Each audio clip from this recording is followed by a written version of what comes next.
Olá, vamos dar continuidade à reforma anglicana. Como eu apresentei no vídeo anterior, hoje vamos falar dos princípios do anglicanismo. As crenças, doutrinas, dogmas da Igreja Anglicana assemelham-se às católicas. Dentre as principais semelhanças, destacamos os fatos de os anglicanos acreditarem na palavra contida na Escritura Sagrada, bem como de praticarem os sacramentos do batismo e da Eucaristia. No reinado de Henrique VIII, o Estado tinha controle sobre os cargos religiosos, nomeando padres, bispos, cardeais. E nesse período, as relações entre Henrique VIII e a Igreja estavam chegando ao fim. Por quê? Porque o Papa se negava a anular seu casamento com Catarina de Aragão. E no governo de Elizabeth I, filha de Henrique VIII, novas medidas foram tomadas para reafirmar o poder da Igreja Anglicana. E alguns dos traços do protestantismo, eles foram incorporados a uma hierarquia, uma tradição litúrgica ainda muito próximas às do catolicismo.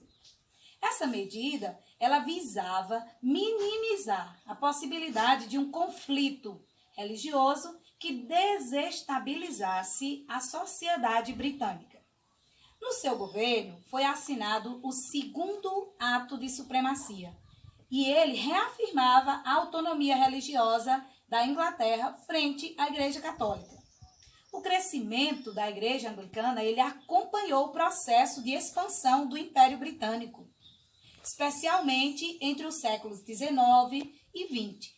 E nesse período foram estabelecidas várias colônias e várias paróquias. Ou seja, essas paróquias, elas eram controladas pela coroa inglesa. E aonde foi estabelecida essas paróquias? Que colônias receberam essas paróquias?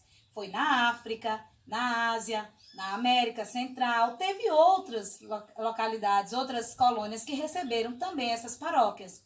Mas hoje nós vamos ficar com esses princípios do anglicanismo. Até a próxima aula e bom dia! Pessoal, para ilustrar o vídeo anterior, eu procurei esses slides aqui para que finalize e faça uma revisão do que nós já estudamos até hoje. Diversidade de credos, que durante a primeira metade do século XVI, a vontade de aproximação à doutrina original de cristianismo, ela concretizou-se na reforma em que se inclui o luteranismo, o calvinismo e, por fim, o anglicanismo. Vejam essa representação aí dessas três correntes religiosas que se formaram. Aqui nesse segundo slide tem os princípios do anglicanismo que apresentei no vídeo anterior de forma resumida. Aqui está bem explicadinho para que você possa aprender em detalhe.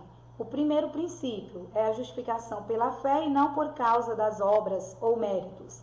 No segundo, a primazia das escrituras como fonte de fé.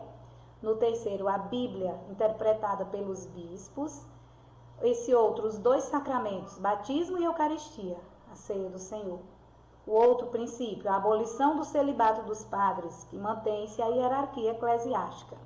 Nesse outro aqui, o culto em língua inglesa, a abolição do culto dos santos, imagens, relíquias e da doutrina do purgatório. E, por fim, a rejeição da predestinação absoluta do calvinismo.